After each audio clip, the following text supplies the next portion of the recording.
Maybe it worked, that's all we got hope for. Yeah. I heard it was free. Yeah. Oh, it's shrunk a lot. That's a good thing. Did you pull out And a wonderful Wednesday afternoon to you all. Pray you're having a great week and happy Thanksgiving, everyone. Welcome to the third playoff edition of the Cisco Morning Huddle with Coach Brett West. I'm Lee Lewis. We're live here at First Financial Bank on Conrad Hilton in beautiful Cisco, Texas on a beautiful Wednesday afternoon. Thanks for listening in. If you're close by, please drop in. I saw some cookies. I'm sure there's some coffee here if you want some. Be sure to stop in and thank the folks at First Financial Bank for sponsoring this weekly edition of the Cisco Morning Huddle. This past Friday night, the Cisco Lobos braved the long road to Lubbock and wind chills hovering around 12 degrees, and they were able to lead Lubbock with a huge 37-6 victory over the Spearman Lynx to advance to the third round of the UIL State Football Playoffs. Coach West, welcome to the show again. Congratulations on another convincing win for your team over the opponent and the Elements. How did everybody feel on your staff coming out of the game Friday night with Spearman? Well, we were cold, that's for sure. We were cold before, after, during that game, but it was a great win for us, and it was good for our team to have to play in those conditions. I mean, you had to be tough that particular night, even if you were a fan, sitting in those bleachers full of ice. I mean, that was just a tough environment. So to see our kids be excited about it, to beat a team that is probably a little more used to those conditions than we are. I mean, they're practically living in Canadian up there. And just to see us battle with a good attitude, and that was good for us. I felt like probably the best thing that could have happened is us playing those conditions for this football team. Well, certainly a little bit less hectic maybe this week with a little downtime. We usually like to talk, get an update on how things are going with the health of the team. Given the conditions last week and early on this week and even this morning a little bit, how does the team look health-wise? Very healthy. Well, Vernon was my big worry last week. He tweaked that hamstring again in one of the practices. We used him a little bit defensively, one or two series offensively, and then I tried not to use him at all in the second half after I felt like we had the game in hand. He's the only one, and he's looked very good this week. I plan on using him the bulk of offense. I'll probably take 80% of the reps, and I feel like he's really ready to go, and this is definitely a week we need him. Before we get into talking about the opponent this week, let's visit a little bit about this time of the year. Playoffs, things change up a little bit as far as the routine goes. I wouldn't say it's drastic change, you might think so, but let's talk even deeper than that. Let's go into last Friday, which was a pretty crazy day. Talk about the inconveniences that you guys had to deal with, that you experienced Friday. Not necessarily, this isn't a finger pointing session or anything, but just what goes on in situations like that. What you guys kind of walk us through what you guys have to deal with. Well, it was certainly tough decisions having to be made at a very quick time. I mean, things, of course, we're 3.5 hours away from Lubbock, and Spearman is as well. We know that game's got to be played somewhere in that area. And after talking to Mike Meeks, the athletic director in Lubbock, just his impression was, listen, Anson bailed out, and they're going to give you that early time if you want it. And he led us to believe, and I really believe he's correct on this, that conditions would be worse on Saturday. So in the process of trying to decide what to do, and we're going off of what we're hearing from the athletic director there in Lubbock saying that today's probably the day to play this thing if you want to get it in Lubbock this weekend. We called Spearman and talked about the possibilities of moving that game to Monday. And UIL will allow that to happen now. Of course, we saw it last night. They played a Tuesday game, Bangs at Denver City, which is unheard of. I don't know if that's even ever happened before. But we're looking at Monday. When we talked to the superintendent from Spearman, and he says Sunday night we're supposed to get a bad storm in here. We don't know if we can play on Monday. Well, I'm immediately thinking if we can't play on Monday, if things are going to be worse in Lubbock on Saturday, what are we going to do? It's just that, of course, Kelly West and I are going through this trying, what do we do? I mean, it's just a very tough decision. What if someone has a wreck? What if, you know, there's so many what ifs that go through your mind. What if we don't get this game in and we have to flip a coin Monday night? That was going through my mind as well. But luckily, you know, we loaded up in the charter bus early and took a little bit earlier time slot. And our bus driver was from Michigan, and he ran 70 miles an hour all the way to Lubbock. We had no trouble, none at all. Coming back, we slowed down. It was a little slick. If we were in a small car, I probably would have pulled over and found a hotel room. That's what my mom and dad did. But luckily, we got the game in.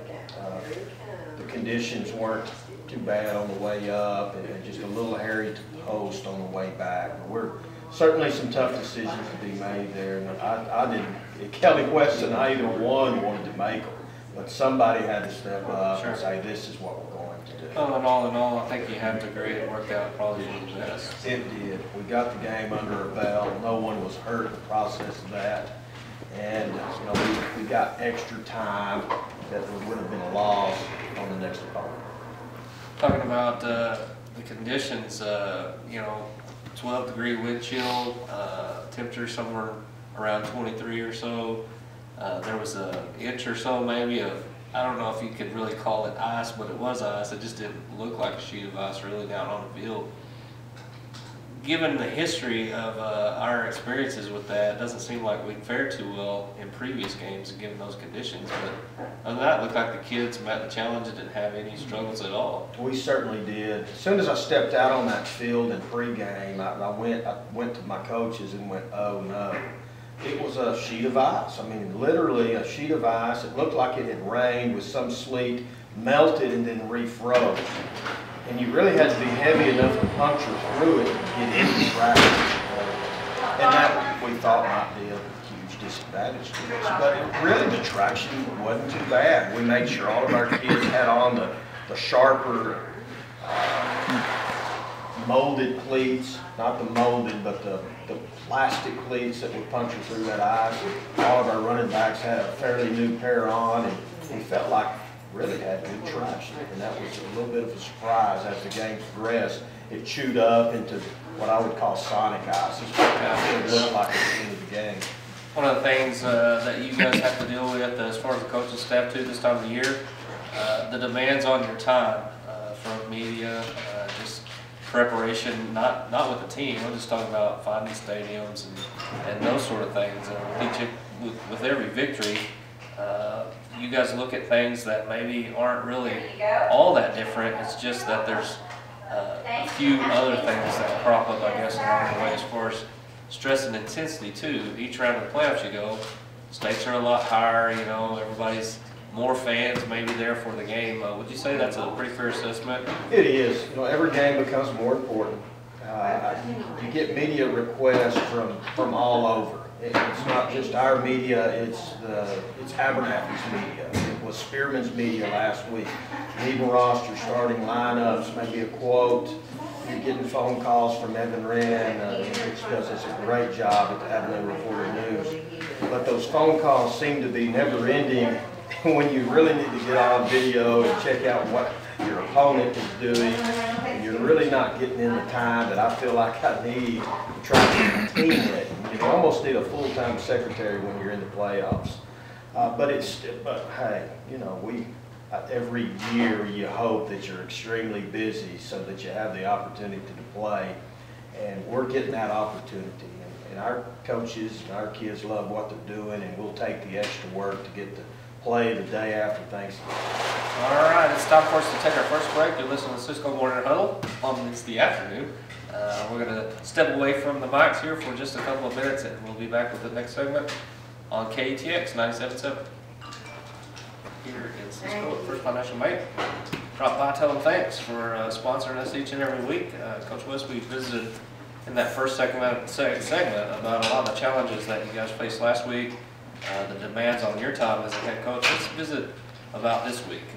This is, you know, you play long enough in the playoffs, you're eventually going to run into a holiday.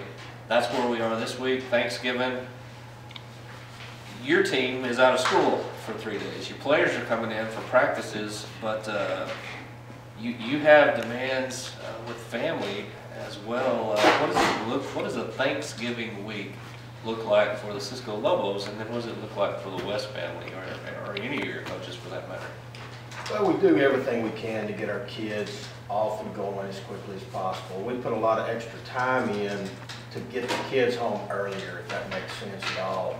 You know, today we went through a 40-play script on defense, a 40-play script on offense, every special team, a little bit of individual work offensively, and we had them out of there in 2 hours.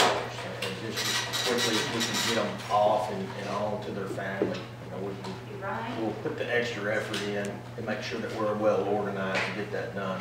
We'll do the same thing tomorrow. We'll probably go an hour and a half tomorrow. It's starting at 8 a.m. and most of our kids, just about all of them, were having some kind of Thanksgiving here in Cisco, so it worked out. Obviously, if there's travel, that's a little more difficult. But as far as my family, you know, I grew up in a coach's family. You know, they know that I'm not going to be around Thanksgiving Day during the playoffs. So I will pass this year on Thanksgiving, and that's a good thing. That's what my mom and dad expect. If I'm at Thanksgiving, it was a bad year. So it's probably harder on our wives than anybody. You know, they don't see us much. You know, and probably part of them like it that way. But it's fairly normal. You know, our coaches love what they're doing, and our wives, for the most part, are understanding that we might miss some holiday time. You guys are going to come in early on Thursday for a practice session with the players. As far as what they're having to do and deal with, the change in routine, I mean, not being in school, do you ever see that really affect what they're trying to accomplish? You know, it can affect you. I don't think it's going to affect this group. The maturity level of this group is just pretty impressive, and things just don't seem to get to them. They weren't upset at all that they had to get up on their day off and go work out this morning. I think it's 26 degrees when we started this morning. Luckily, there was no wind. That just doesn't seem to faze this group. But it can be a problem if it's something that you dread. If our kids are dreading coming to practice on a day off, then we're probably not going to practice well, and we probably will struggle, you know, with Abernathy or that team you're playing that 5th week. But our kids have a good attitude about it. It's no issue at all. Well, I guess one of the advantages is that nobody really has an advantage. I mean, the folks up at Abernathy are going through the same week. They're having to deal with the same issues as far as are people traveling for Thanksgiving or are they not, or you know, as far as being in school or not in school, they're out the same amount of days, and they're going through the same thing. It's been a few years since we traveled over to Snyder. I believe 2008 maybe was the last time we were over there.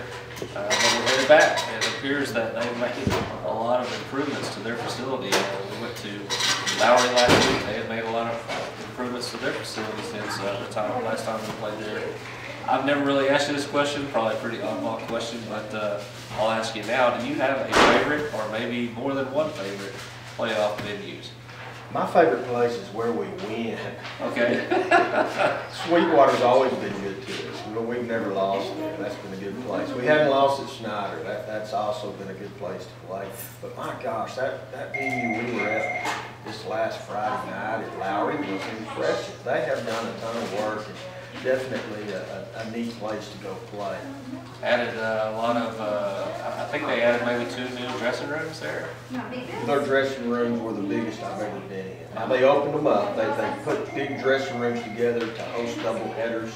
And since Anson played the next day, we had a dressing room with, I guess, 90 lockers times 2, 180 lockers that we had to use. We didn't fill up a quarter of that, but it was just impressive facilities. And I thought it made for a good atmosphere. Although we were on a sheet of ice, it was in better conditions. That would be a real neat place to play. Here in this last question for this segment of the show, never really got to visit with you on air about this. Going back 2 years ago, you guys played at Cowboy Stadium. Just an impressive venue in and of itself. What, you know, I know you're wrapped up in the game, but just if there's anything kind of outside of the game itself in that stadium, maybe what struck you as most impressive? When I looked up and saw my face on that big screen TV, I thought, man, that's one handsome guy. No, that was quite embarrassing, actually.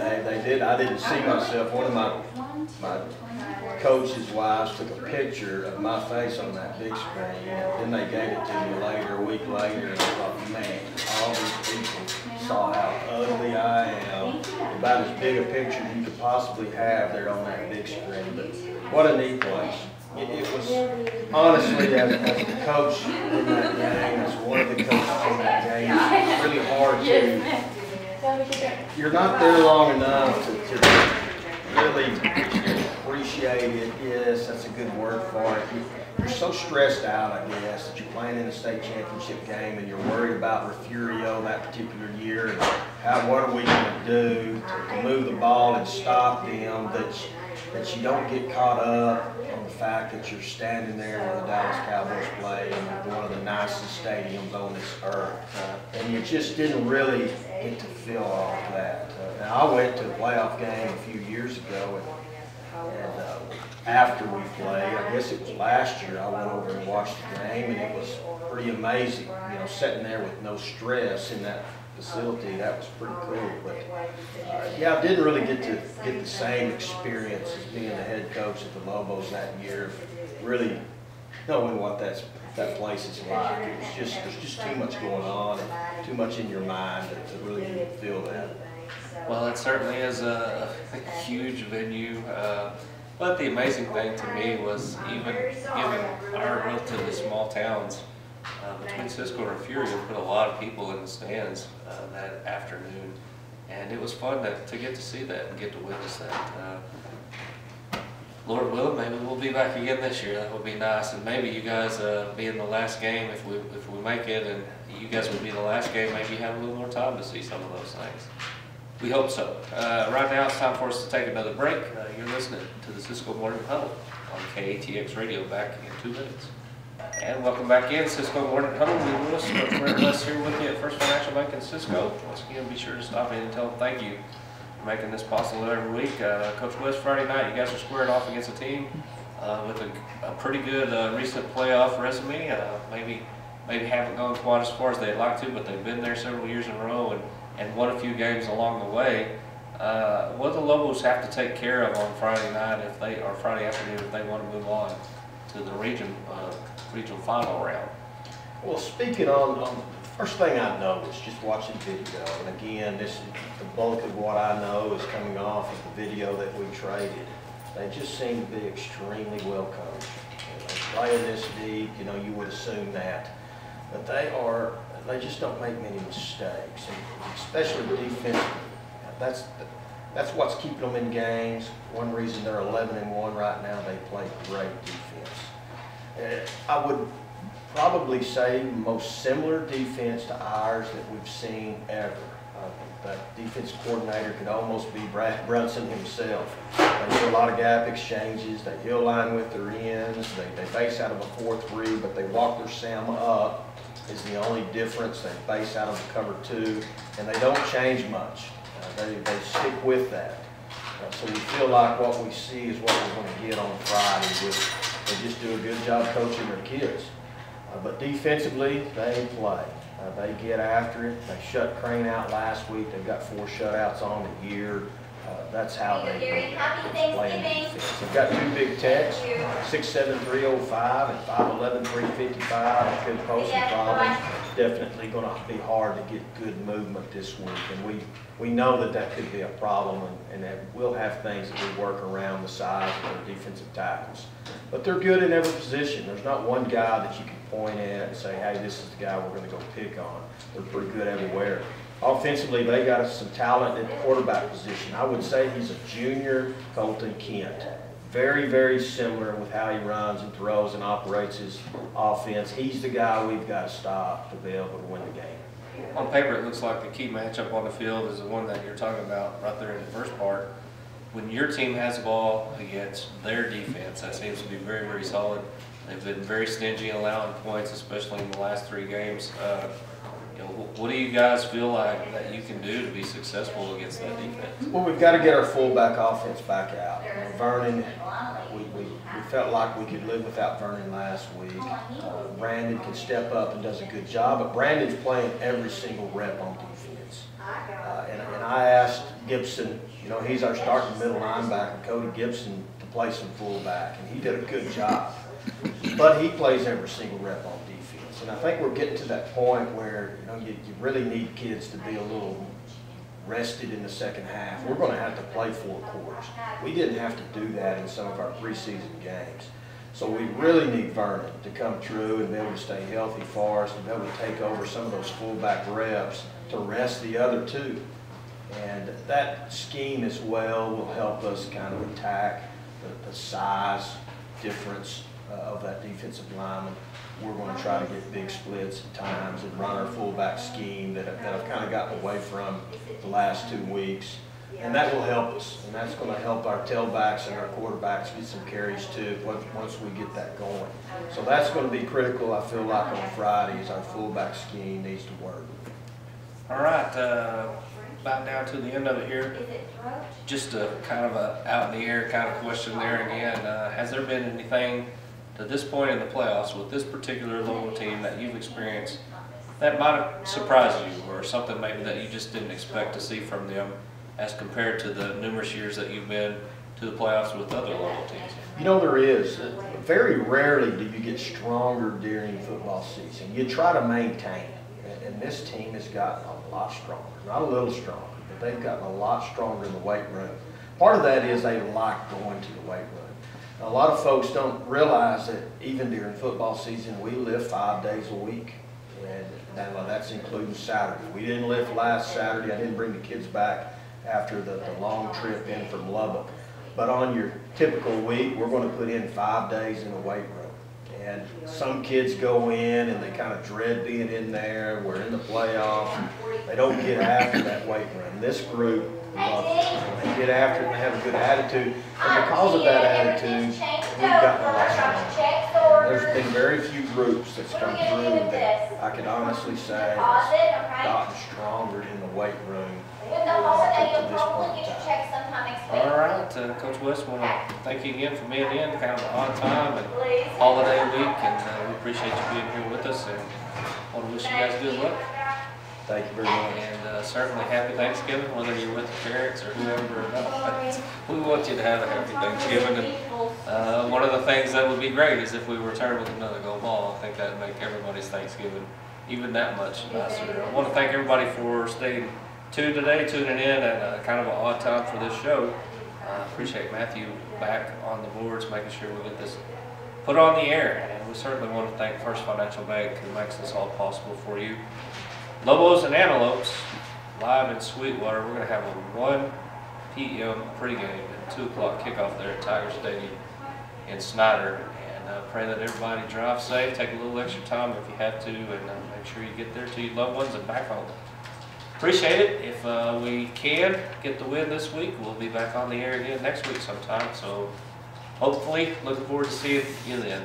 For everybody that's been a part of this, this is Lee Lewis signing off. Have a great weekend. Happy Thanksgiving. Sir?